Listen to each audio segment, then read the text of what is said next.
Hey guys, Launch Sports Cards here, and tonight I'm going to be ripping some boxes of sports cards. Now I know I told you in the last video not to do this, but sometimes situations come up where it's a good idea.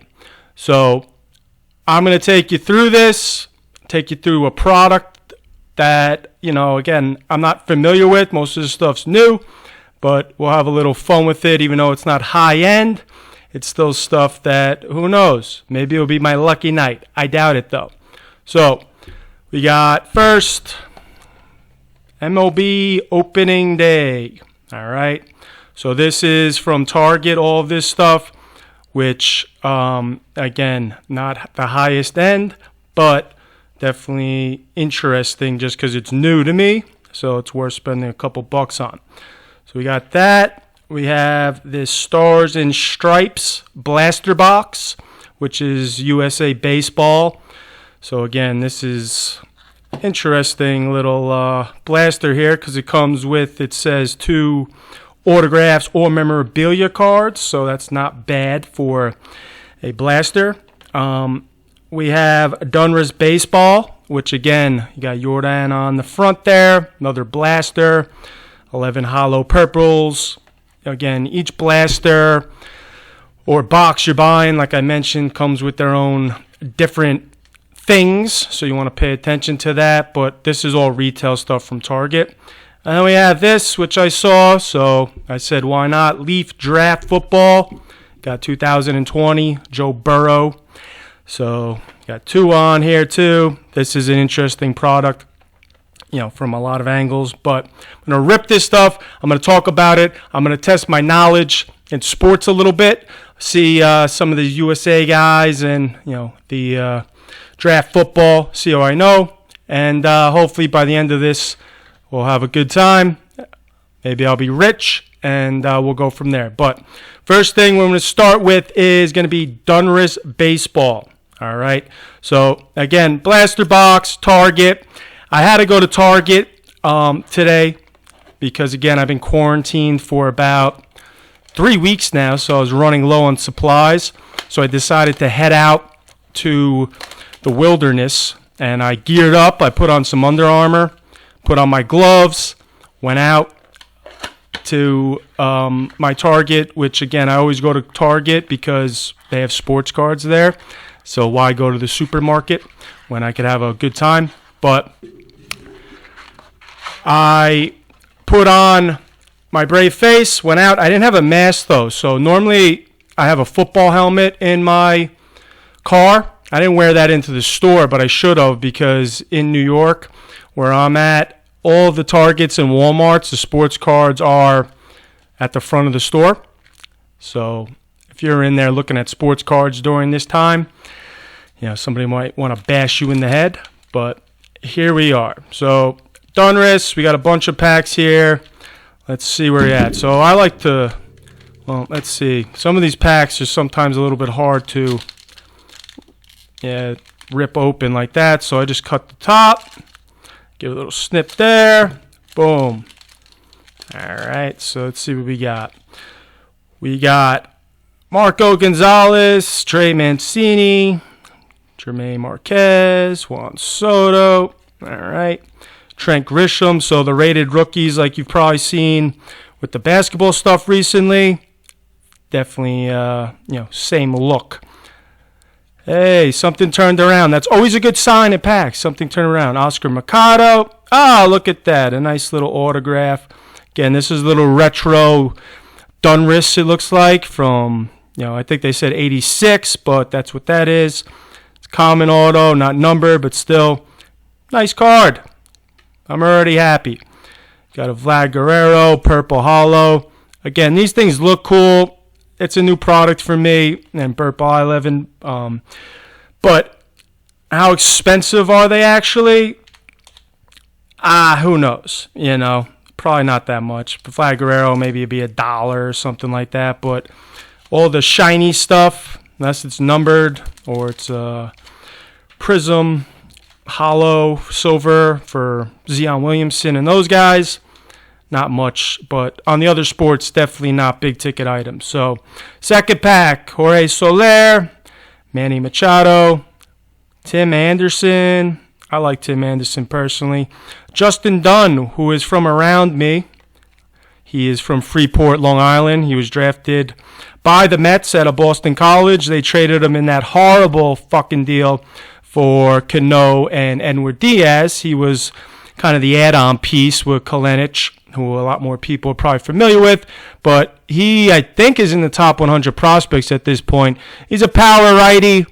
Again, got some upside, but we'll see what he does. But how they gave away all of that for what they got is the true disgrace in the matter. Cody Bellinger. Again, this looks very shiny and nice. My bet would be it's not a very expensive card, but it looks cool. Justin Verlander. Got a Yu Darvish hollow there, it looks like. And a Michael King, who's a rookie New York Yankees pitcher. Okay. Pack number 3.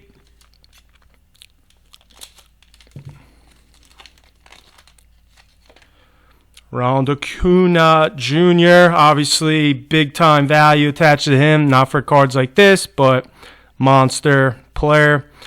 Eddie Rosario, Kevin Newman, which again, in here's some of these emoji cards I was looking at. Basically new to this product, so they have like baby shark and different things on the borders, so you'll want to look for that.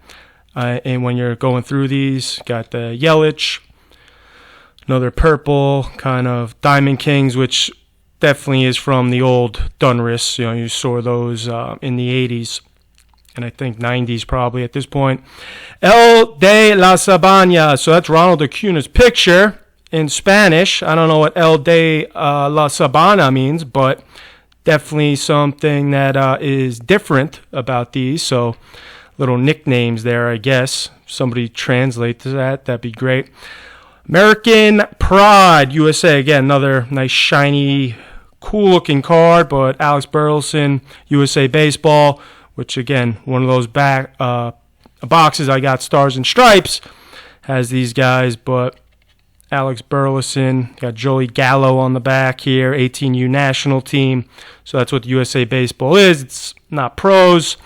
It's 18U, 17U, 15U, 14U, all the way down, developmental teams. Anthony Rendon, another one of these purple, guess we'll call them hollows because that's what it says on the packs.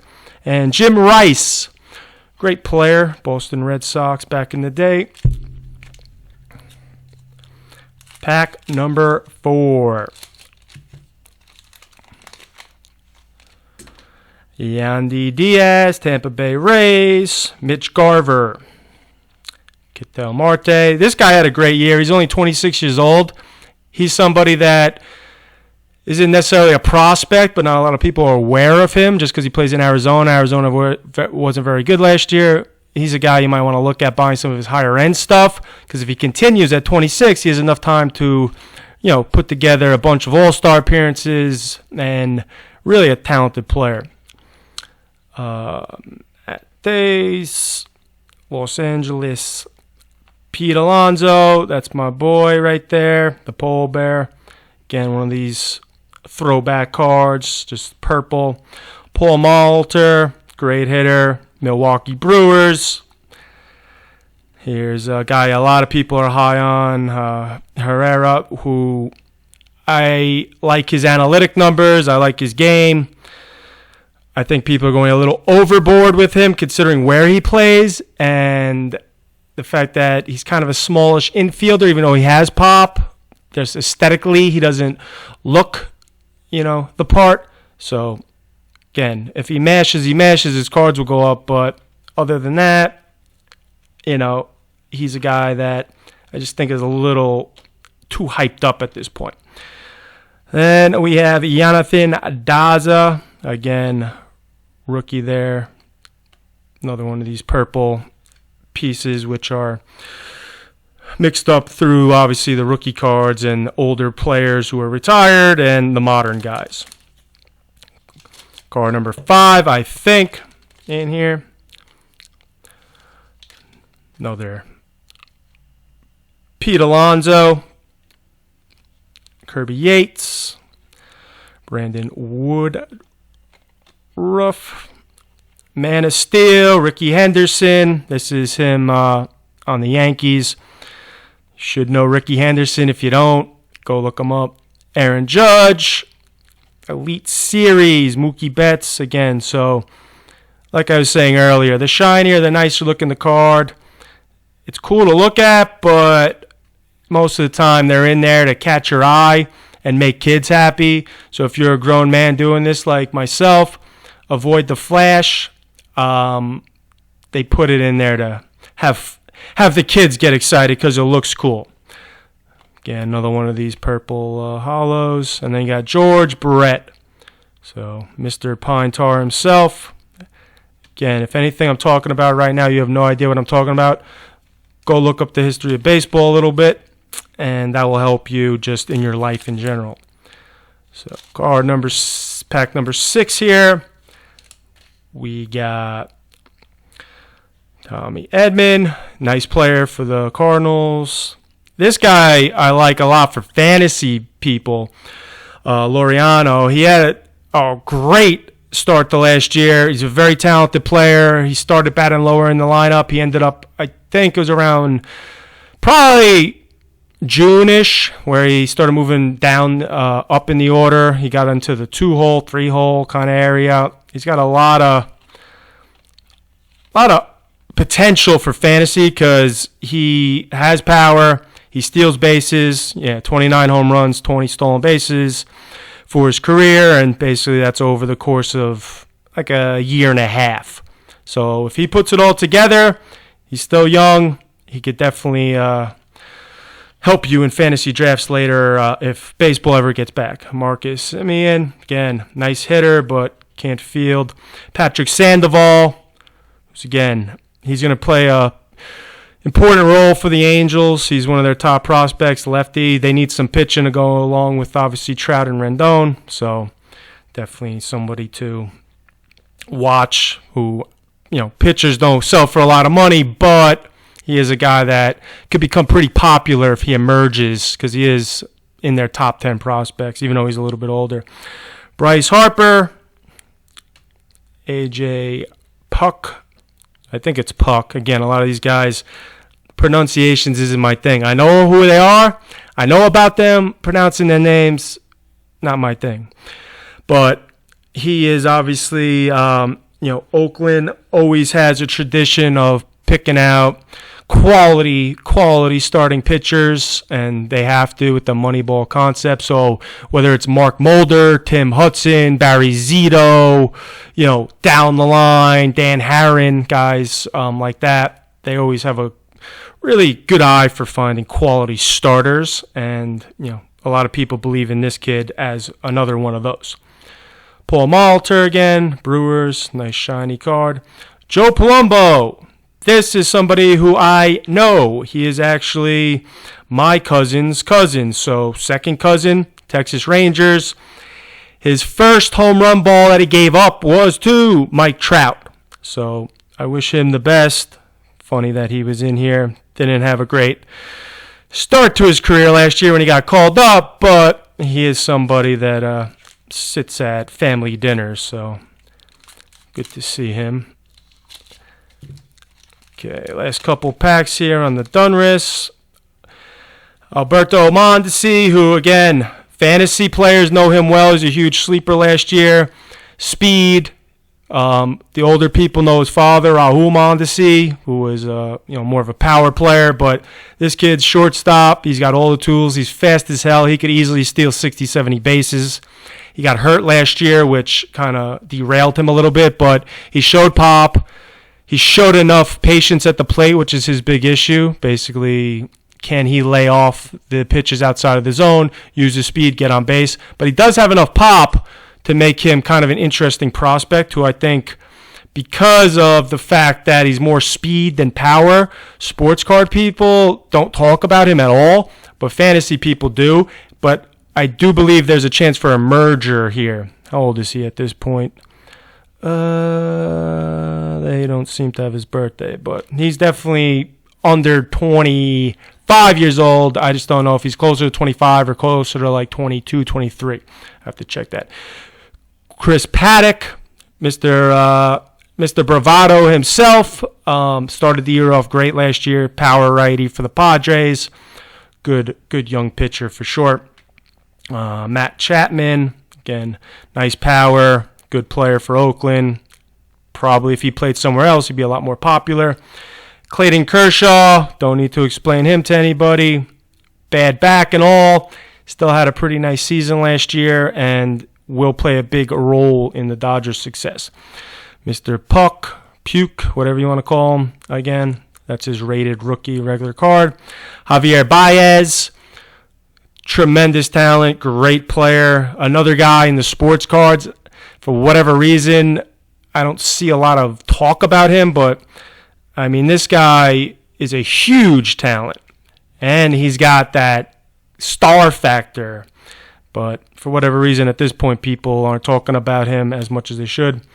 Alex Bregman, Purple Hollow here, which, again, Houston has the scandal, all those players. It remains to be seen how their value will be affected. If they play well, it won't matter. If they struggle, it's going to be he cheated, and that's a disaster. So I would stay away from Astro prospects right now unless you have some real good insight. Not prospects, Altuve, Carrera, Bregman, Springer. Unless you really feel that Alex Bregman is a superstar, which after hearing the cheating, I look at him, I say, I could see maybe him being a guy that really got a good benefit out of it. And Edwin Rios from the rookie class here, which again, a lot of these new products will throw in different rookies. So you start with kind of top Series 1, move your way through the list. But some of these guys, again, they might not even make the team this year, so you don't have to worry about everybody in here. But it is good to know. All right, Jose Barrios, Minnesota Twins. They had a great year last year. He was their ace. Very, very good pitcher. Not a flashy pitcher, not a hard thrower, but he's kind of just, he's crafty, even though he's not an old guy or a lefty, but he's definitely a crafty pitcher. Tommy Pham, toolsy player there. Jose Abreu, one of the guys from Cuba who came over years ago, kind of started a lot of that. Put up huge numbers every year. If he started his career in America and in the MLB, getting drafted, he'd be a much bigger household name. And if the White Sox were good, which I think they're starting to get good, you got Luis Robert, L.Y. Jimenez, Makata, him. You got Kopech coming back to pitcher, Lucas Giolito, Ronaldo Lopez. I mean, there's a lot of young talent there. Nick Mandrill to like. So hopefully for his sake, he's only 29 or 30 years old anyway, but for his sake, they get things together there, that young talent emerges, and he has some kind of nice years as his career hits, the point where guys start to fall off at this point without steroids. The DeGrominator, that's a cool-ass card. I'm a huge Met fan. DeGrom's been one of the very few bright spots, one of the best pitchers in baseball, making a case to be considered one of the best pitchers of all time if he keeps it up. Again, he's a guy, 2 Cy Young awards in a row. Last year wasn't nearly as dominant as the year before, but again, like Ryu and Scherzer were dealing with some injuries and different things. So he got to, and deservedly so. It's just if somebody else stepped up, he would not have won last year, but he did.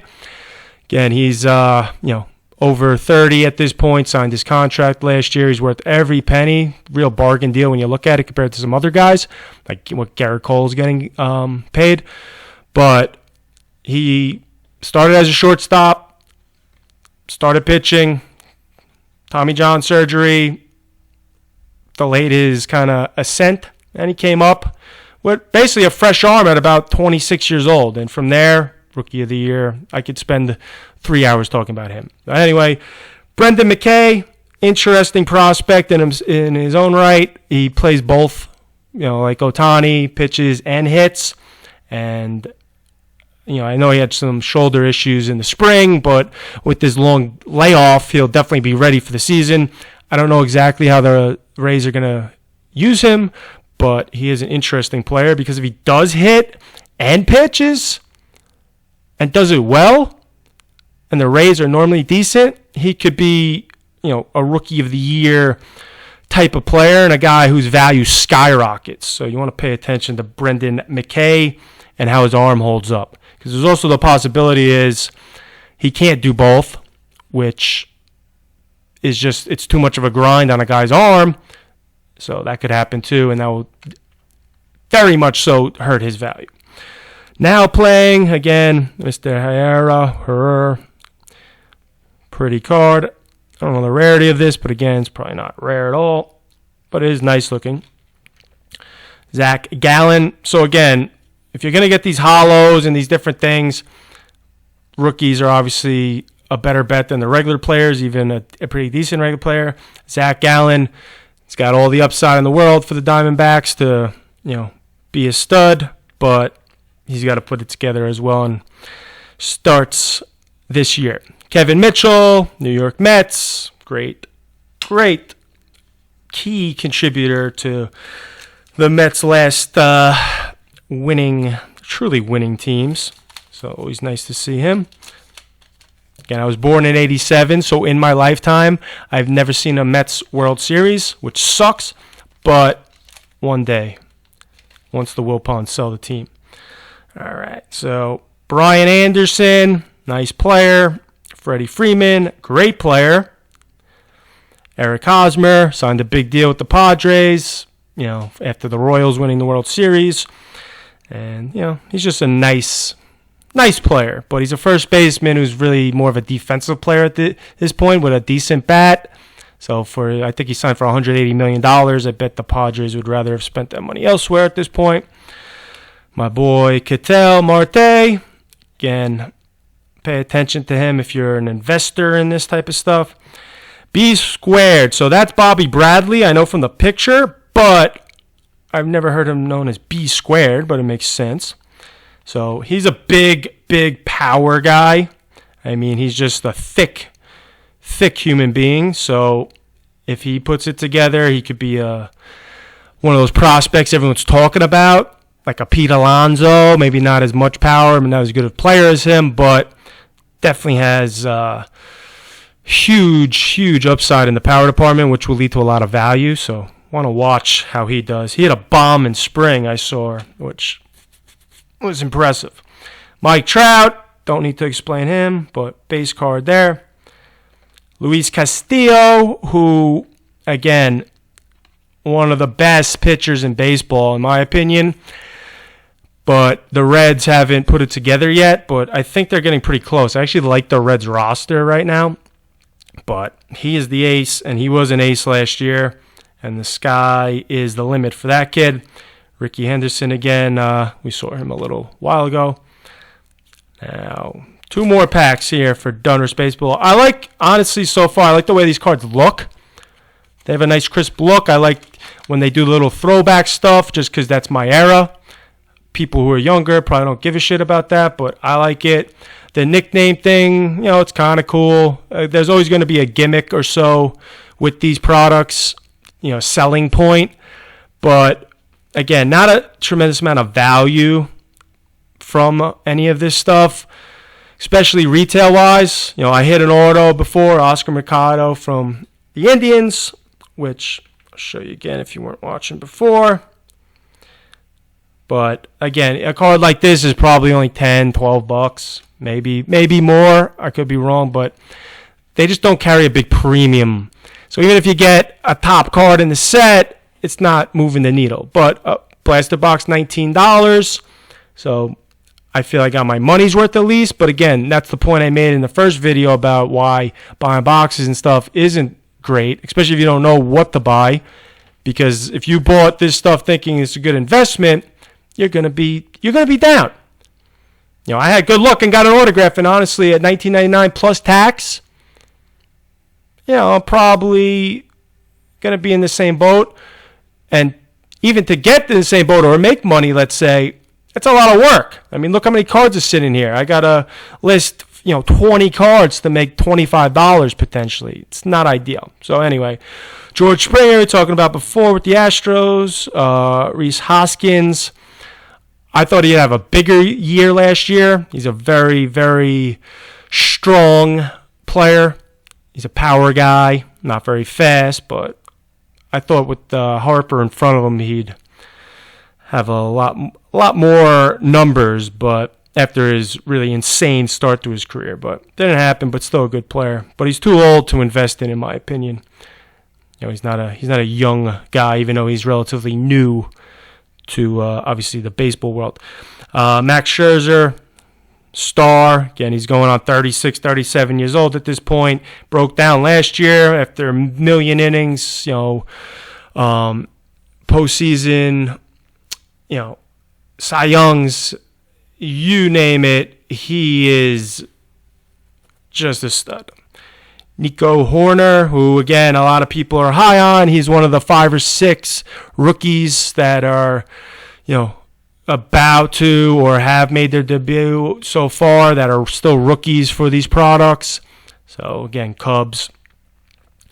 I don't love him as much as some of the other guys, like Lux or Bo Bichette or, for similar positions, but he is an interesting prospect for a lot of people. Austin Meadows, fucking killer trade for the Rays. Chris Archer got sent to the Pirates, and Austin Meadows and Tyler Glasnow came back. Glasnow got off to a 6-0 start, was looking dominant, then he got hurt, but Meadows had a tremendous year. He was a former top prospect for the Pirates in baseball. Kind of took a while or longer to develop than the Pirates would have liked. They traded him for Chris Archer when, if you remember, Chris Archer was at one point one of the better pitchers in baseball and ascending. But one of my theories in sports is if the Tampa Bay Rays are trading him and the guy's still young and cheap, you got to watch out. Just like if the Patriots cut somebody. And how many times? Oh my God, how did they cut so-and-so? Why did they do that trade? And all of a sudden it's like, oh, that's why. So they're very smart. They know what they're doing, so they rarely make mistakes. So again, be careful with guys that are traded away from the Rays if you're investing in them. And you say, oh, well, going to have playing time now. But if they're coming back to the Rays and you never heard of them, or they're that former top prospect, former first-round pick, and the Rays want them, that player, it's a good guy to buy, honestly. Fernando Tatis Jr., one of the most talented players in baseball. Most of you probably are aware of his father just because they have the same name, but his father, Fernando Tatis, as well, played a long time. Really just a solid player. Cardinals, Mets, bunch of different teams, but one of his claims to fame is hitting a grand slam in the same inning, which is insane enough, but off the same pitcher. So think about that for a second. But Fernando Tatis is going to have plenty of his own claim to fame as long as his back holds up, which is my only concern with him. We saw it kind of flare up last year. He's a young kid. He's a shortstop. He's a taller guy, even though he doesn't look necessarily very big. He's about 6'2", 6'3", so that could be a problem if his back starts acting up already. But other than that, all systems go for that kid. John Means, who actually made the All-Star game last year. I'm sure a lot of people are aware of that, but Baltimore had to have a representative, and he was it. Nice, decent pitcher. Dale Murphy, Atlanta Braves. Again, nice player. So last pack, of Donruss Baseball.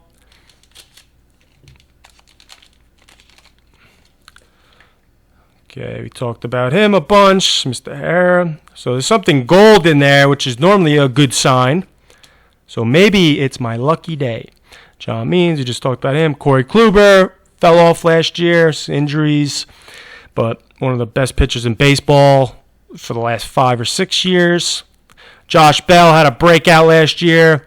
surprised more people aren't interested in him, just because not only did he hit, for a pretty good average, but he has massive power. He's a guy not super young, but young enough where he's worth a look. Brock Burke, lefty pitcher. Don't know much about him, quite honestly. So we got Nate Pearson, Toronto. Again, so you see there, got 248 at a 999. So this is what you want to look for in these type of boxes if you do get lucky. Nate Pearson is a pitcher, not a huge, guy that people are talking about, but again, still a cool card. So with that and the autograph, the Tatis insert, the Hera, the Vlad Guerrero. Here's another Tatis insert, purple. And not a bad box, quite honestly. So that's that for Donruss Baseball. Not something I recommend buying for yourself, but if you are in the mood, not the worst product I've ever seen in my life. So that's that.